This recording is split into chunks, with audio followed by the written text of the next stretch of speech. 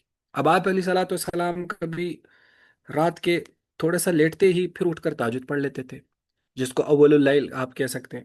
کبھی رات کے درمیان میں تہجد پڑھتے تھے، کبھی رات کے آخر میں تہجد پڑھتے تھے۔